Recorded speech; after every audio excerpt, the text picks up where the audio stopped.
with you. Well, it's 8:30. It's training time. Where's Swifty? I don't know. All right, it is training time, 8:30. But hey, I want to go ahead. And I learned something really powerful last night. Sit down. Turn me down over there so you can hear me. So everybody knows I'm in Coach Bert's training class, Monster Producer. I actually may be the longest tenured student in the class.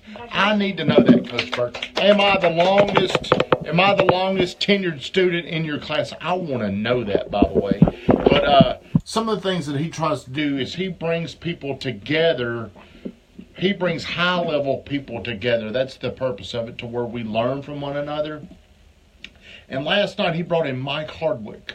Do you know who Mike Hardwick is? Do you? Yes. You're friends with him on Facebook. I'm friends with him on Facebook. I'm friends with him on Facebook, but he don't know who the hell I am. I mean, last night when I'm explaining to him who I am. But we went to Top Golf last night, and Mike Hardwick spoke to us. He gave us his story, where we sat around and we listened to it. Now, everybody, you need to. This goes for life and work. What I'm about to tell you, to me, this is very common sense, but it's something you don't think about. I promise you, because it hit home with me. He's telling his story, and Coach Bert has told me over and over and over and over and over and over and over again about how powerful his culture is. What a powerful figure this man is. How connected Mike Hardwick. He owns Churchill Mortgage. He started out in business after college. His dad was a minister. And then, he went to school to do all that somewhere in St. Louis, he said. But he got out and he told his dad, I just don't feel like this is my calling. He got into this condo conversion where you would go into like apartments and turn them into condos. Made a lot of money back in the day, early 80s. I mean, he was making bank. He was balling. Went broke. He went broke, went through a really rough time in his life. But he is a very, very godly man. Everything is led by God. And he was sharing his story. So I was really intrigued because Coach Bert says this guy has the best culture he's ever been around. It's amazing, he said. So I wanted to know more about that. So he spoke, and then he opened it up to us, and we had a chance to... am I not allowed to speak? I don't know where I am. You got me off. But he was given his beliefs, and he gives back to his people. He really believes that everything begins with the people inside the organization. And I believe the same thing. Unfortunately, I don't make as much money as he does to give back, but one day that's my goal, is to give back to the peeps around here. But like he does, by the way. But he was talking about his son. Hey, it gives me hope. He's like 66 years old, and he's got a 17-year-old son. Maybe 67, and he's got a. Do you have any comments? I haven't seen any. No, but our best friend Derek Godwin. I don't see one damn comment. I don't see one comment. Got 7 people watching. I see all these people. Is there anybody out here? Damn, am I boring y'all to death? So he was talking about how he was raising his son. I'm getting to the point, Derek Godwin. I know you're getting frustrated.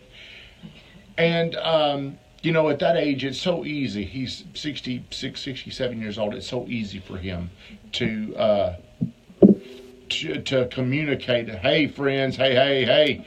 It's so easy for him to articulate things to his son without anger, without emotion, with just, hey.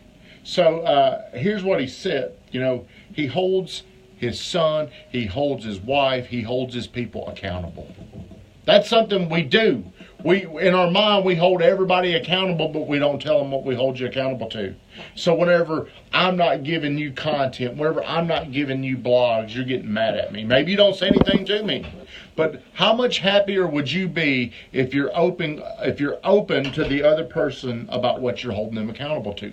We all hold people in our life accountable. Brittany Renee holds me accountable to things, but it sucks if she doesn't tell me and she's just walking around mad. She's walking around angry because I don't understand exactly what I'm being held accountable to. Are you following me what I'm saying? I've got expectations of you every single day, Cousin Charlie. You've got expectations of me every single day. But we constantly break down in communication and we let each other down. We do not articulate. We don't articulate our position. Hey, Brittany Renee, thank you for getting on here. But every day, you're holding somebody accountable in your mind. Yeah. You're thinking about, why are they not doing this? Why did they not do that? They should know better. Well, why don't you start articulating this stuff? That's what he does. He communicates with his son. He communicates with his people. He doesn't do it in a, I mean, he's a very pleasant man. He is so nice. And you know, some people, I think they have a fear of being nice and getting ran over. But when you KNOW, when you know something, you don't have to talk with an attitude. Whenever you know, it doesn't matter how you say it. So, hey folks, here's what you need to do. Articulate your expectations to your spouse. Articulate it to your employee, your partner, whatever you want to call it. Make sure they know what you expect from them if you will do this. And it is hard because a lot of times our pride gets in the way. A lot of these ugly things are inside of us. We don't want to do it. We think they should already know this. But I promise you. Somebody say something for me. No early morning Twitter. I don't know if no Twitter.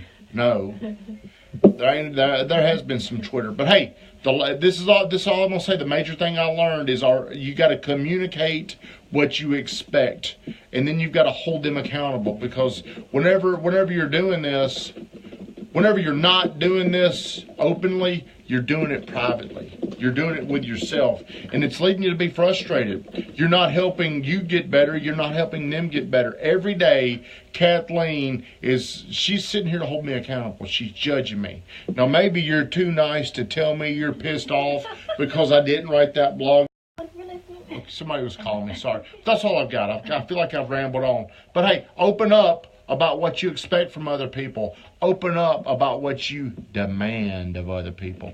Be nice, be pleasant, but I guarantee you, everybody that you're around, they've got expectations of you.